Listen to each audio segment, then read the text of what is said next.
दोस्तों पहले के समय में लोगों के पास टीवी और स्मार्टफोन नहीं थे। तब उस समय में लोग देश विदेश की खबरों को जानने के लिए अखबारों को पढ़ा करते थे और अखबारों के माध्यम से ही उनको देश विदेश की खबरों के बारे में पता चलता था। दोस्तों अखबार पढ़ने की परंपरा तब से शुरू हुई थी और ये परंपरा अब तक चल रही है। दोस्तों आप भी रोज एक अखबार तो पढ़ते ही होंगे, पर क्या आपको ये पता है कि भारत का पहला अखबार कौन सा है और ये अखबार कब प्रकाशित हुआ था? अगर आपको भारत के पहले अखबार के बारे में नहीं पता तो चिंता मत करिए, आज मैं आपको इस वीडियो में भारत के पहले अखबार के बारे में पूरी जानकारी बताने वाला हूं। तो शुरू करते हैं आज का वीडियो और जानते हैं भारत के पहले अखबार के बारे में। तो दोस्तों ये है भारत का पहला अखबार और इसका नाम है द बंगाल गजट। दोस्तों ये अखबार साल 1780 में कोलकाता में प्रकाशित हुआ था। उस समय में कोलकाता ब्रिटिश भारत की राजधानी थी। तो दोस्तों मैंने ब्रिटिश भारत इसलिए बोला क्योंकि उस समय भारत पर अंग्रेजों का राज था। और दोस्तों मैं आपको बता दूं कि भारत का पहला अखबार अंग्रेजी भाषा में प्रकाशित हुआ था।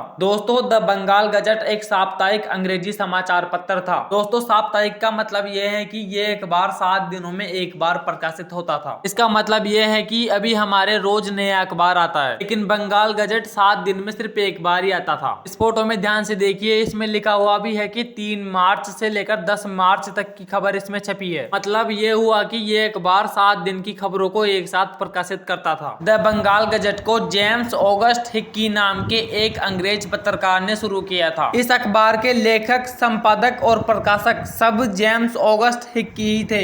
दोस्तों बंगाल गजट अखबार ने अपनी प्रभावी पत्रकारिता के दम पर कई लोगों के भ्रष्टाचार, घूसकांड और मानवाधिकार उल्लंघनों को उजागर किया था। बंगाल गजट ने उस वक्त भारत के गवर्नर जनरल वॉरेन हेस्टिंग्स पर आरोप लगाया था कि उन्होंने भारतीय सुप्रीम कोर्ट के चीफ जस्टिस को रिश्वत दी है। बंगाल गजट अपनी प्रभावी पत्रकारिता के जरिए अंग्रेज सरकार की आंखों में चुभने लगा था। खासतौर पर वॉरेन हेस्टिंग्स पर ज्यादा असर पड़ रहा था। इसका असर ये हुआ कि वॉरेन हेस्टिंग्स ने जेम्स ऑगस्ट हिक्की पर मुकदमा दायर कर दिया। जेम्स ऑगस्ट हिक्की दोषी पाए गए और उन्हें जेल जाना पड़ा। जेल जाने के बाद भी जेम्स ऑगस्ट हिक्की के हौसले कमजोर नहीं हुए। वो जेल के अंदर से ही 9 महीनों तक अखबार निकालते रहे। दोस्तों इसके बाद सुप्रीम कोर्ट ने एक विशेष आदेश के द्वारा उनके प्रिंटिंग प्रेस को ही सील करवा दिया, जिसके बाद इस अखबार का प्रकाशन 30 मार्च 1782 में बंद कर दिया गया और इस तरह भारत का पहला समाचार पत्र बंद हो गया। तो दोस्तों आपको भारत के पहले अखबार के बारे में जानकारी कैसी लगी मुझे कमेंट करके जरूर बताइए और आगे आप किस टॉपिक पर वीडियो देखना चाहते हैं वो भी बताइए।